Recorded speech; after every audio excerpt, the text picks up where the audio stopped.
aid to the enemy.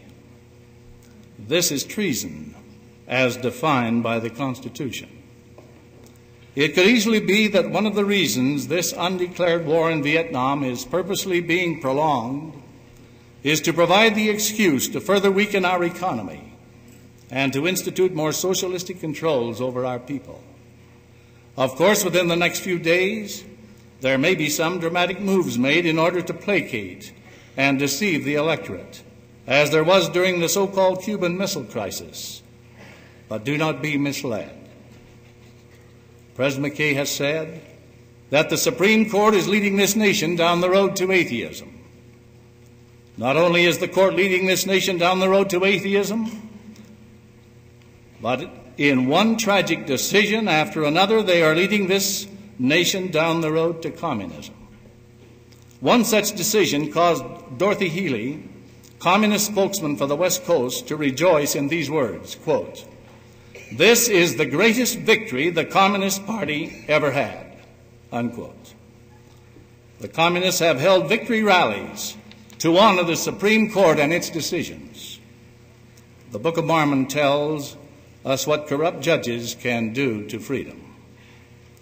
Communists dedicated to the destruction of our government are allowed to teach in our schools, to hold offices in labor unions, to run for public office.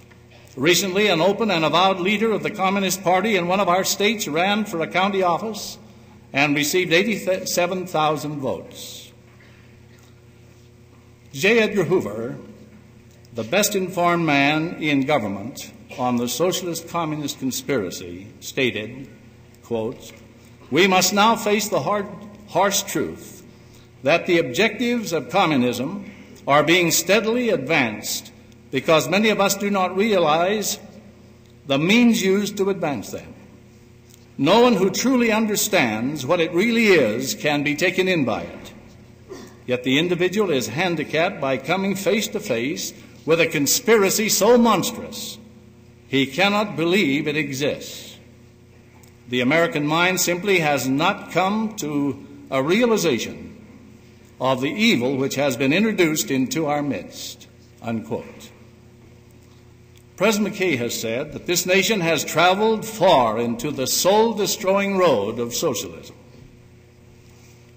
Now, if we understand what socialism embraces, then we will realize that this present Congress has passed more socialistic legislation recommended by a president than probably any other Congress in the history of our republic. At this particular moment in history, the United States is definitely threatened, and every citizen should know about it. The warning of this hour should resound through the corridors of every American institution, schools, churches, the halls of Congress, press, radio, TV, and so far as I am concerned, it will resound with God's help. Our republic and Constitution are being destroyed, while the enemies of freedom are being aided. How? In at least 10 ways. First, by diplomatic recognition and aid, trade, and negotiations with the communists.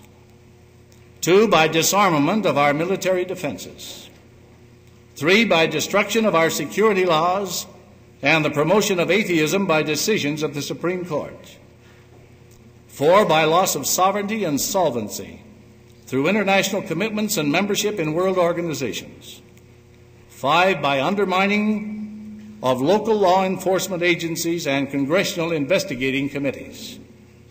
6, by usurpations by the executive and judicial branches of our federal government.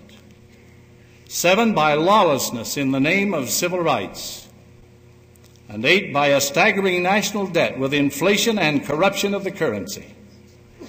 9, by a multiplicity of executive orders and federal programs which greatly weaken local and state governments. And 10, by the sacrifice of American manhood by engaging in wars we apparently have no intention of winning. We should all be grateful for the patriots of both parties who are trying to withstand this tidal wave of collectivism led by masters of deceit. One regrettable development is the increasing number of government programs embracing our youth. President Clark, former Undersecretary of State, former ambassador, and a great constitutional statesman and counselor to 3 presidents of the church, put it well when he said, quote, "Our government, with its liberty and free institutions, will not long survive a government-trained and supervised youth. Such youth can be a revolutionary machine," unquote. And let me warn you, if these programs are fully introduced here in our midst, we will suffer the tragic consequences. Some of these things strike pretty close to home. Communists or communist fronters have appeared on our 3 major university campuses in this state. An identified communist performed in our Mormon tabernacle. Some of our newspapers have carried columnists with communist front records or who parrot the communist line. And there are many other evidences, both in this state and in our country, that should alarm us. One of the main thrusts of the communist drive in America today is through the so-called civil rights movement. Now, there's nothing wrong with civil rights. It's what is being done in the name of civil rights that is shocking. The man who is generally recognized as the leader of the so-called civil rights movement today in America is a man who has lectured at a communist training school, who has solicited funds through communist sources, who hired a communist as a top-level aide, who has affiliated with communist fronts, who is often praised in the communist press, and who unquestionably parallels the communist line. This same man advocates the breaking of the law and has been described by J. Edgar Hoover as the most notorious liar in the country. I warn you, unless we wake up soon and do something about the conspiracy, the communist-inspired civil rights riots of the past will pale into insignificance compared to the bloodshed and destruction that lie ahead in the near future. Do not think the members of the church shall escape. The Lord has assured us that the church will still be here when he comes. But has the Lord assured us that we can avoid fighting for freedom and still escape unscathed both temporally and spiritually? We cannot escape the eternal consequences of our pre-existent position on freedom. What makes us think we can escape it here? Listen to President Clark's grave warning. I say to you with all the soberness I can that we stand in danger of losing our liberties, and that once lost, only blood will bring them back. And once lost, we of this church will, in order to keep the church going forward, have more sacrifices to make and more persecutions to endure than we have yet known, heavy as our sacrifices and grievous as our persecutions of the past have been." Unquote. Now that is the price we are going to have to pay unless we can help to reverse the course our country is taking. The Lord does not want us to have to pay that price, but we will pay it in full if we fail to fight to preserve our freedom.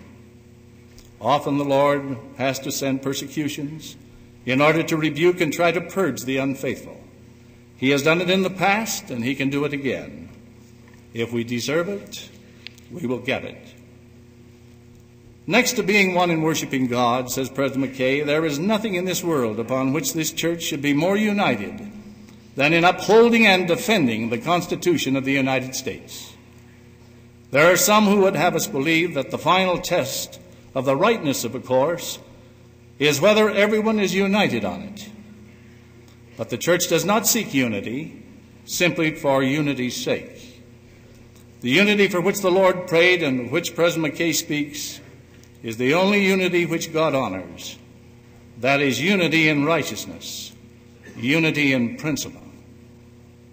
We cannot compromise good and evil in an attempt to have peace and unity in the church, any more than the Lord could have compromised with Satan in order to avoid the war in heaven.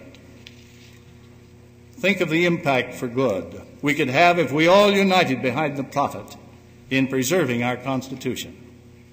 Yet witness the sorry spectacle of those presently of our number who have repudiated the inspired counsel of our prophet when he has opposed federal aid to education and asked support for the right to work laws.